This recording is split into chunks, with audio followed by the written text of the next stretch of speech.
Push that rock with Simpson math. Let's talk about the sum identity of sine.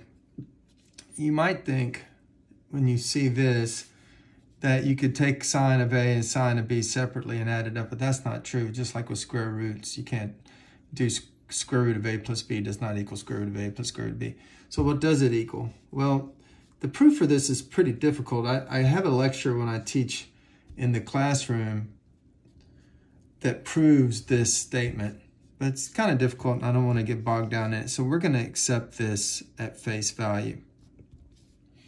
But it turns out that sine of A plus B is equal to sine of A times cosine of B plus sine of B times cosine of A. And this is the sum identity for sine, okay?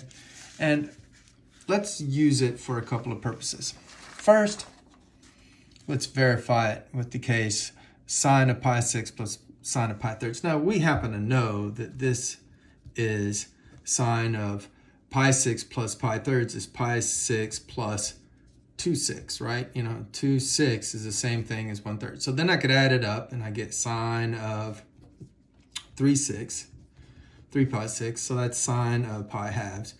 And then we know that sine of pi halves is equal to 1, okay? But let's see if it works using the identity. So the identity says it's sine of the first add-in times cosine of the second one plus sine of the second add-in times cosine of the first add-in. So that's what I did here. I said sine of pi 6 times cosine of pi thirds plus sine of pi thirds times cosine of pi 6. Now sine of pi 6, here's pi 6, sine is 1/2. And cosine of pi thirds is also 1/2. Okay.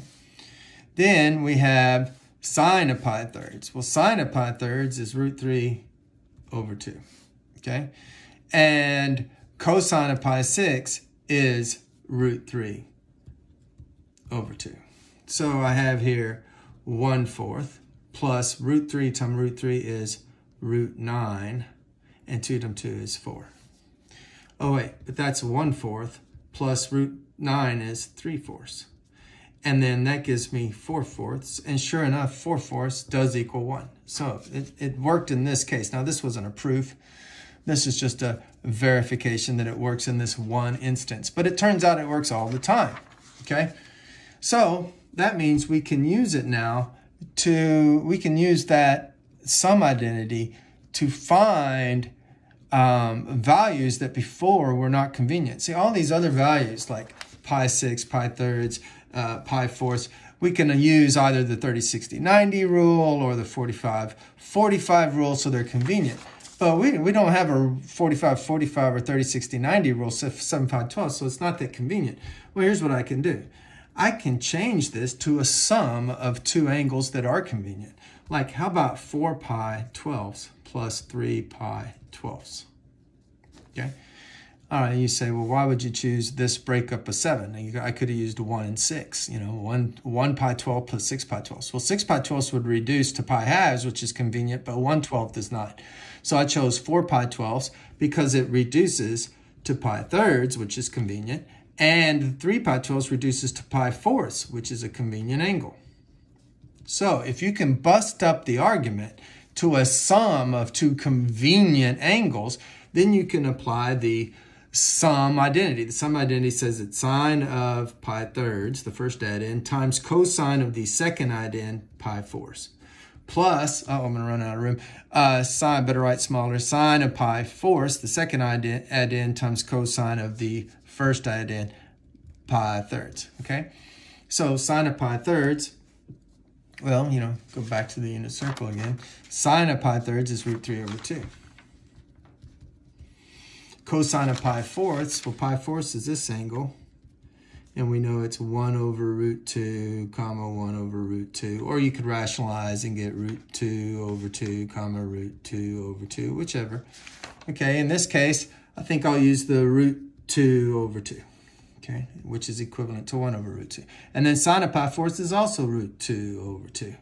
And then we have cosine of pi thirds, which is cosine of pi thirds is 1/2. So we get 1/2. Okay. So I get Root 3 times root 2 is root 6 over 4. And root 2 times 1 is just root 2 over 2 times 2 is 4. Now they have a common denominator, so I can put them together, 4. But I cannot add dissimilar terms, so I'm just stuck with root 6 plus root 2. But that's it. That's what sine of 7 pi 12 is equal to. And we could estimate what that is, but that's the exact value. Okay. Now another thing we can do with this identity is we can verify other identities. So I'm going to take the left-hand side here, which is sine of, I guess my cat's wanting water or something in the middle of my video. So if you hear that meowing, I'm sorry. Jamie, you're going to have to wait. So I have sine of 2x. I can write that as sine of x plus x, because x plus x is 2x. And that's my justification. X plus x is the same thing as 2x. And now I can use the sum identity. So my justification is going to be the sum identity. It's sine of the first add-in times cosine of the other add-in plus sine of the other add-in, happens to be identical, times cosine of the other add-in. Okay? All right, well, notice that this is sine x cos x, this is sine x cos x. They're the same thing. Here's an apple, there's an apple. I put them together, I have 2 apples. So I have 2 sine x cos x. So that would be just adding like terms. Add like terms. Now, notice, that's the right-hand side. So right-hand side, proof complete. Some of these things are useful. They can help us evaluate some other values that before were we just had to like estimate. You know, we had to go to 7 pi 12ths on the circle, you know, find 7 pi 12ths on the circle and kind of estimate. Now we can get the exact value. And they help us verify identities. So very useful things. So it turns out that there's a sum and a difference identity for sine and a sum and difference identity for cosine. So I'm going to put them here and you get them and add them to your notes. So I like to think of it as sine keeps its sine. What do I mean by that? Well, notice I get, when there's a plus here, I get a plus here. And then something should change, right? So the x and y just change. You know, the x is with the sine and then it's with the y. Okay. So since sine gets its sine, then when there's a minus here, there'll be a minus here. Okay? Now, what about cosine? Well, cosine starts off with cos x times cos y.